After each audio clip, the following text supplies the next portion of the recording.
Jerry Mitchell describes his life as living beyond fear. Jerry often says living fearless doesn't mean you don't fear.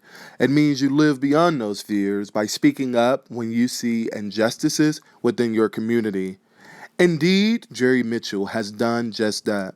Since 1989, the investigative reporter for the Clarion-Ledger in Jackson, Mississippi, has uncovered documents, quietly pursued evidence, and the notorious killing of Medgar Evers. His work helped put Byron De La Beckwith behind bars for the 1963 assassination of NAACP leader Medgar Evers. For his work, Mitchell have received more than 30 national awards. Since 1989, authorities in Mississippi and other states have re-examined killings from the civil rights era and made arrests leading to many convictions. Join me as I speak with the legendary Jerry Mitchell, investigative reporter for the Clarion-Ledger. So Jerry, welcome to Growth Talk. Thank you so much for coming on the air with me today. Excited to have an opportunity to sit down and speak with you here, here in Jackson. And I know we had you down a couple of years ago for the 2014 Mississippi Leadership Award. Honored you there, and so had an opportunity to briefly speak to you. But today we're going to kind of go in depth and have this conversation here on Black History Month. So welcome and thank you for coming. You bet. And so Jerry, kind of want to start off with telling us where are you originally from? Well, I grew up in Texarkana, Texas, which is kind of like the beginning of the South or the end of the South. I'm not really, and it's very much the South. I mean, it's lakes and streams and all that kind of stuff. My dad was in the Navy, so we moved like all over the place before we moved to mainly California, but right before we moved back to Texas, which is in his hometown, is Texarkana. So that's where I grew up. That's where I grew up, and it was segregated like a lot of the South, and I came along just as kind of what I was kind of called token integration began to kind of take place. We had all white kindergarten, first grade, and then second grade is kind of when that was about 68 or so, somewhere in there that we kind of began to have token integration. There were a few African American girls that began to attend school, and then when I was in fifth grade, we had full-blown integration. They actually shut down the African American school, which is kind of too bad, But all the students from the African American school came and joined us at Pleasant Grove, and that's when the integration took place, at least where I was going to school. Awesome. So what brought you to Mississippi? The short answer is the guy who hired me as an intern one summer when I was in college ended up hiring me here in Mississippi, Jackson, for Clarion-Ledger. And that was 1986. So Jerry, tell me about the Clarion-Ledger. So I know the Clarion-Ledger has some really, deep history during the civil rights movement. So you coming here, do you have any idea of that history? Zero. All I knew of the Clarion-Ledger was, A, I've been invited, the guy I knew was editor of Life was here. Two, that they won a Pulitzer a few years back for education reform. That was about all I knew coming in the door. Wow. And so I knew it was all revelatory to me when I started finding out about the newspaper and kind of this awful racist past. Yeah. So Jerry, tell me this. You're a white man. Obviously so. In the deep Last South. In the deep South. Yeah. Taking on these radical issues. Why? I've been asked that. It might surprise people, but it definitely involves race, but that wasn't my motivation. My motivation was justice, and justice is colorblind, and that's kind of what began my journey. In January of 1989, I went to see the movie Mississippi Burning. Now, I knew almost nothing about the civil rights movement. There was kind of general things about the civil rights movement, but not much in depth. And so I happened to go to that movie, and two FBI agents who investigated that case were there, along with the journalists who basically covered all that. And so when the movie was over, they began to explain to me, what really happened, what didn't happen. And that movie's kind of an interesting microcosm. There are a lot of things kind of thrown in there, like the Vernon Daniel case, that happened, but they obviously were part of the Mississippi burning case. So it's interesting movie from that perspective. Wow, Terry. So, Medgar Evers. A lot of fuss about, the legacy of Medgar Evers. Right. Where is Medgar Evers' legacy, the growing legacy of Medgar Evers? Right. I want to ask you this: why Medgar Evers' case? Well, to back a little bit in time, what I should have added about the movie is when I saw the movie, what horrified me was that nobody had ever been prosecuted for murder. So here are these 20 guys involved in killing 3 young women, and no one ever got prosecuted for murder. And I was like, what the heck? Why? Why not? That would just appall me. And so that led me, about a month later, I ended up getting records from the Mississippi Sovereign Commission that were accidentally filed. There were sealed records accidentally filed in the open file. And so that got me curious about the Sovereign Commission kind of stuff. And all that stuff was sealed for 50 years. So I was like, why is it sealed for 50 years unless there's something in there? And so that got me interested in that. And so it kind of drove me forward. And okay, I want to try to find what other records I can find in there. And I had sources leak me the files that showed that the same kind of statements that there's prosecuting Byron De La Beckwith for the killing of Medgar Evers. This other arm of the state, the Sovereign Commission, was secretly assisting Byron De La Beckwith in trying to get him off. So, Jerry, can you take us briefly through that journey Sure. of Medgar Evers' case? Absolutely. Well, that's my story on that ran October 1st, 1989. At the time that my story ran, the odds were literally more than 1,000,000 against the case being reopened. The Merle Evers, the widow of Medgar Evers, believed and she prayed, and some amazing things happened. A couple months later, Jackson police are cleaning out a closet, happened to find a box that contained crime scene photographs of the killing of Medgar Evers, including a fingerprint of Byron De La Beckwith from the murder weapon. A few months after that, she showed me her copy of the court transcript she had saved, and a few months after that, the prosecutor in the case found the murder weapon in his father-in-law's closet. So it's like all these things that had happened did happen, and the case got reopened and pursued again. So, Jerry, what was it like? I was researching you, and one of the things I found very interesting, I followed your work since high school. One of the things that I found so interesting about you that I did not know about you was you talk about, living a fearless life. Doesn't mean that you don't fear, but it means that you speak up and you talk about those injustices that are in whatever part of society in which you live in. One of the things I thought was so interesting is that you had an opportunity to go and visit Byron De La Beckwith. Yeah, I did. To visit his home, and what was that like? Take the viewers through that journey briefly of visiting his home. Yeah, well, I went there. In order to go there, I had to pass the quiz, and it was,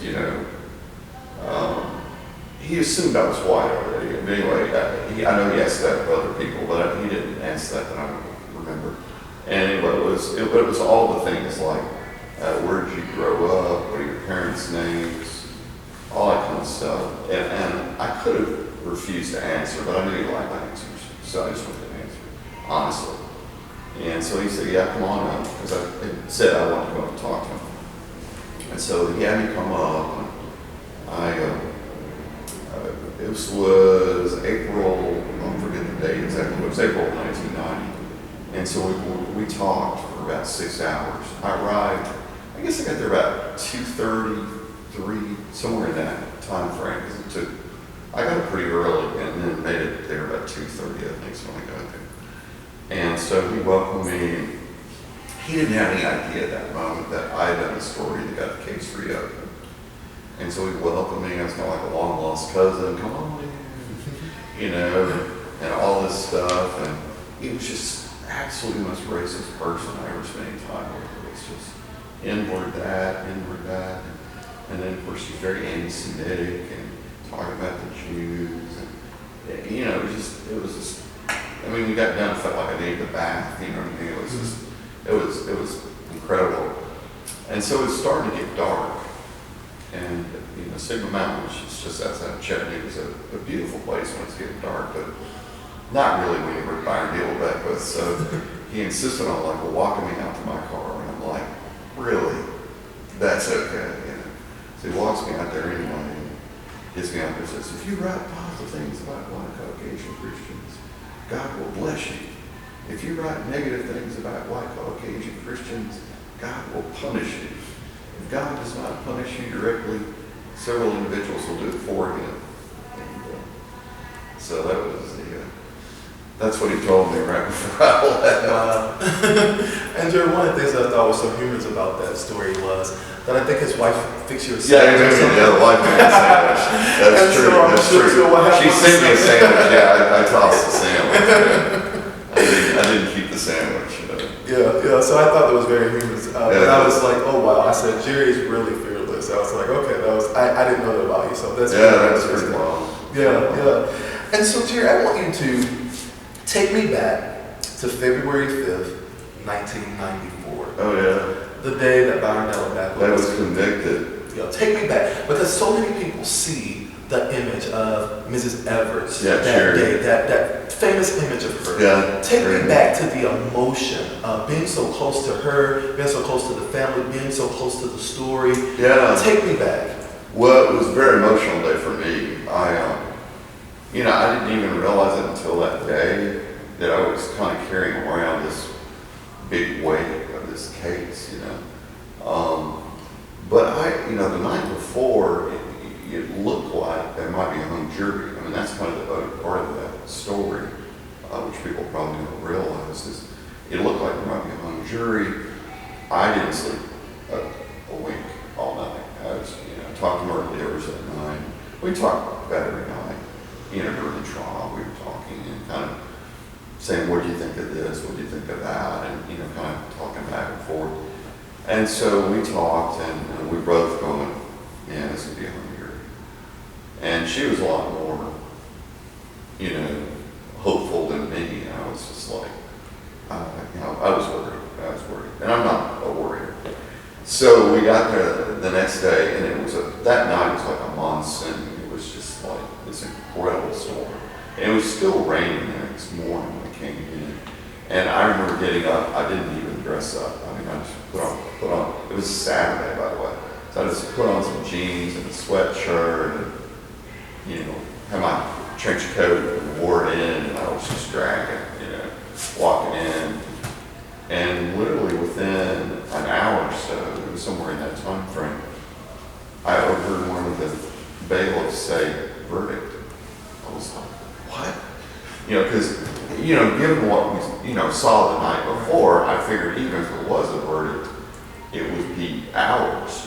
I was thinking we were in for a long haul, because I've heard long trials.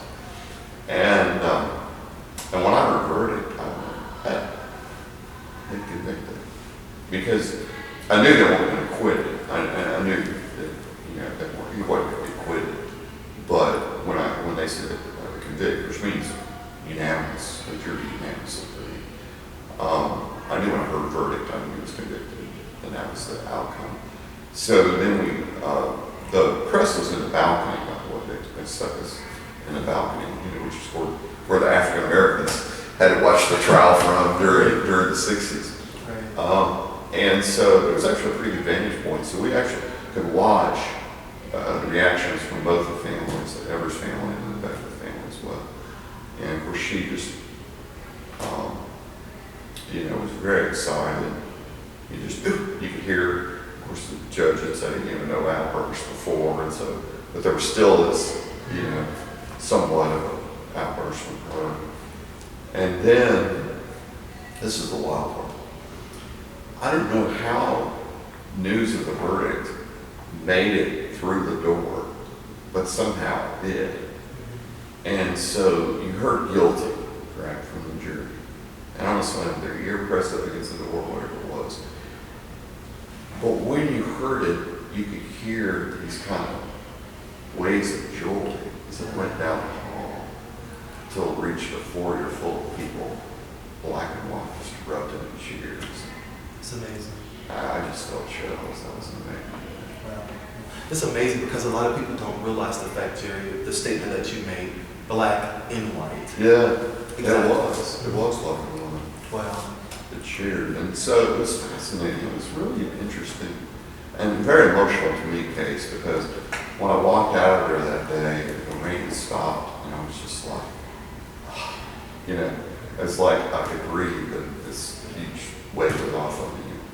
Because I was worried there would be another hung jury, which I had been twice before in '64. And then what would people say? You know, I felt like people would blame me. You know, that's probably selfish on my part, but that's what I felt. You know, I felt everybody's going to blame me because it's a hung jury, because they'll say, you're the one that dragged us into this, and you know, God's doing this. And but as it turned out, he's going to do. And Jerry, how was Byron De La Beckwith's family viewing that part of Yeah, they were upset. What They were were the upset. reactions? They were upset. I remember his wife started yelling out, you know, that Oswald did. Well, you Harvey Oswald. Wow. You know, the killed Kennedy. And then, you know, it was kind of a circus. I mean, some of it, you know, it was just surreal. You know, that's probably a better term for it. So Jerry, after the verdict, as far as your career is concerned and things, what was it like after the verdict? Did you get a lot of, you know, backlash from the Caucasian community? I got that the whole time. Did things unify some, or how was your career after that verdict? Well, here's what happened. I mean, not necessarily with that verdict or whatever, but over time, there became more acceptance for it. There was a lot of backlash when I first started. I mean, I had people calling me names, and you know, people cornering me and telling me what they thought, and you know, it was like some of this stuff was just ugly, and people I knew even, you know, and so it got pretty ugly. But then over time, it's like either they accepted it more or they just stopped complaining, you know. So I had threats, I had all that kind of stuff, and I continued to have them as I, you know, kind of went forward with the other cases as well. So Jerry, having studied all these cases as a journalist, what has been some of the most challenging things you've experienced, and what has been some of the most gratifying things you've experienced in taking this journey and uncovering some of these cases? Yeah, well, there was some challenging things, I guess, would be the obvious things. It would be like the threats and different things like that. And, you know, when you start threatening your family, it's a whole different matter than if they're threatening you. And so that certainly, you know, we had to kind of weigh that and decide, talk about that as a family. You know, really brought us a page. Able to kind of move beyond it, you know, and say, okay, I'm going to keep doing this, but obviously it wasn't a happy thing, you know, but an understanding atmosphere, so I was going to keep going down this road. Awesome, that's amazing. And then in terms of the gratification, I mean, I think that happened, I think from that point forward, I was telling you, I think I was just kind of real selfish, you know, with the first go around. You know, my focus was not necessarily needing to, but I just had carried that case emotionally. So with the next case, with the Bernie Damer case and kind of the cases that followed, I was much more focused on the family. And it was kind of like, whatever the jury does is whatever the jury does, and I'm going to, you know, cover all this. And so it was very gratifying to see, like, the Bernie Damer family, other families get justice. Awesome, Jerry. And Jerry, before we end, I want to ask you, in one word, describe justice for me.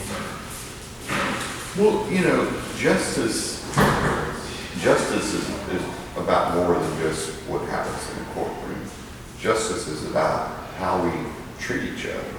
Justice, really, at its bottom line, is about how we treat the poor, how we treat the afflicted, how we treat the oppressed. You know, how do we do that? But, you know, people that we think, you know, are less deserving in some way. or people that people make less than. They're just as deserving of justice as the rich, even more so. And so that's to me what justice is. It's about how we treat each other. It's more than just what happens important. I think people think what happens important is certainly important, but it's more than that. It's beyond that. It's also how we treat each other. Thank you so much. Yeah. White student here is Joan Trumpauer, actually. She was the first white student to attend Tougaloo College, kind of interesting. So she kind of reverse integrated, Tougaloo, Wow. which was kind of interesting. And she was, talk about someone who was everywhere. I mean, she was involved in the sit-in, she was involved in the freedom rides, and then became the first white student here in fall '61. So, kind of interesting. Yeah, this is another great example of, Caucasian's been a part of the movement. And sometimes we celebrate Black History Month. Sometimes, we kind of forget about those other races that played a big part in that. So, Sure, absolutely. She's fascinating, and her son's done a documentary about her. It's called Ordinary Hero. And so it's an interesting story. So then it's one down.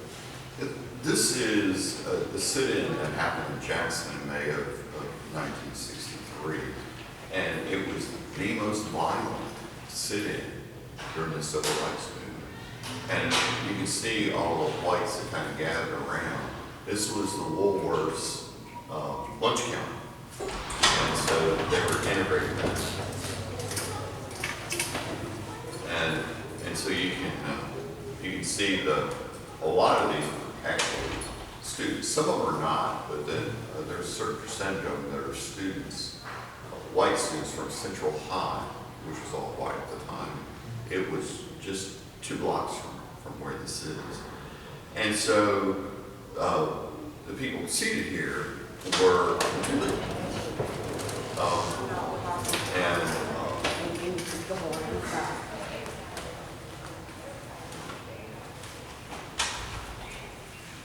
people seated here are particularly. This is Ann Moody, who wrote the book about growing up in Mississippi and talked about this sit-in. This is Joan Trumpauer, who was the first white student to Tougaloo. And this is John Salter, who's a professor at Tougaloo. And you can actually see the blood. It's what happened. You see that glass? Someone took a glass, one of those, that held sugar or something like that, and just smashed it over his head. So you see the blood. And then, of course, they dumped flour and sugar and whatever else. I think it's made with sugar, on them, mustard. I think he had mustard on him too. They actually referred to him in the Jackson Daily News as Mustard Man, because they put so much mustard on it. And so they sat there and took all this abuse. They didn't retaliate at all. There's also another person who was taken and beaten by an off-duty police officer. And so it was the most violent city in the United States.